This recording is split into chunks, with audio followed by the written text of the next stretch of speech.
Welcome to this course on learning module development. So this is the second part of our online teaching course. So what we did was to collate your feedback from the previous course, the introductory course on online teaching. And we looked through all of your suggestions and comments, and we came up with this course that we believe will supplement whatever knowledge that you have earned from the previous course. So I think most of you guys already know me. I'll be your facilitator for this course. I'm Kevin Philip Gayao. I'm an entrepreneur. I'm the Chief Executive Officer of IOL Incorporated, the one who created and developed this course, and also the owner of io-learn.com, where you're accessing this course right now. So I'm also a speaker. I talk often about entrepreneurial accounting and finance and the different type of certification about accounting. So I talk to schools, to groups of students on a regular basis. And I'm also an educator. Prior to becoming a full-time entrepreneur, I was teaching at the university.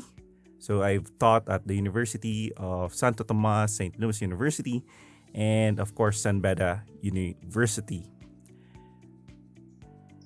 So what is the objective of this course? Why did we create this course? So at the end of this course, you will be able to develop a learning module for your subject that you are teaching in school using the various tools, software, and platforms that are available online to achieve an effective blended learning experience for your students. And this basically was the gist of your recommendations from the previous course.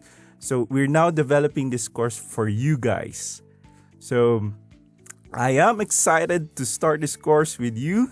Again, unlike the previous course, which is more conceptual, this course will give you more walkthroughs, more practical guides, step-by-step guides for you to be able to develop learning modules.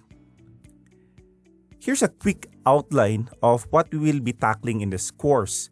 So we'll talk about or we'll review whatever you've learned from the online teaching course. Then we talk about blended learning. Then we talk about the concept, the theory behind learning module development. And I'll give you a comprehensive step-by-step guide or walkthrough to how we develop learning modules in our company.